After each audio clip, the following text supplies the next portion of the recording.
यहाँ एज़ल दानियाल से मिल तो चुकी है और दानियाल ने काफ़ी भरोसा भी दिलाया है एज़ल को कि वो उनसे मोहब्बत करते हैं।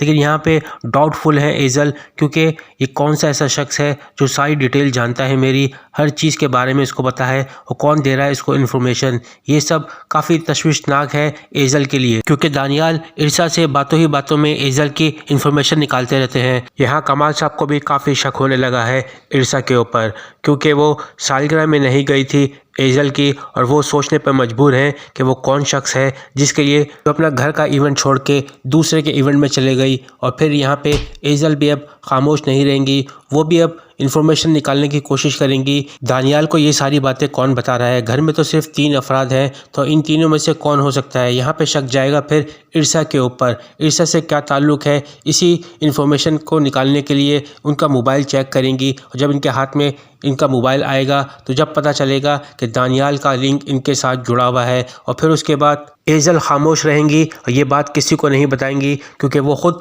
यही चाहती हैं कि इरसा जो है किसी भी तरह फंस जाए, और ये बहुत आसान तरीका होगा इरसा को फंसाने के लिए। इससे अच्छा मौका इनको नहीं मिल सकता। और यहाँ पे कमाल साहब भी काफ़ी मुश्किल में फंसे हुए हैं, क्योंकि इनकी दोस्त जब से इनकी ज़िंदगी में आई है तो उनके लिए काफ़ी मुश्किलात पैदा हो रही हैं। और यहाँ पे तकरीबन इरसा ख़ुद अपनी आंखों से देख चुकी हैं कमाल साहब को उस लड़की के साथ इतना अफेयर चलाने के बावजूद जो है अब इरसा इनको कभी लाइक नहीं करेगी, और वो तो चाहती यही है। यहाँ कमाल साहब से इनका रिश्ता ख़त्म होता है तो फिर यहाँ पे दानियाल इनके सामने नज़र आएंगे, और दानियाल ने इनको प्रो प्रॉमिस करके रखा हुआ है कि जब तुम छोड़ोगे जैसे ही कमाल को तो मैं तुम्हारा हाथ थामूंगा। और यहाँ पे अब देखना ये होगा कि दानियाल किस तरह से एज़ल को और इरसा को दोनों को किस तरह से अपने प्यार के जाल में फंसाते रहेंगे। एक ना एक दिन को उनके सामने आना ही पड़ेगा। लेकिन यहाँ पे काफ़ी वेट करने के बाद जब इन दोनों को अलहदगी होनी पड़ेगी, कमाल साहब और इरसा को एक दूसरे को छोड़ना पड़ेगा, तो फिर यहाँ पे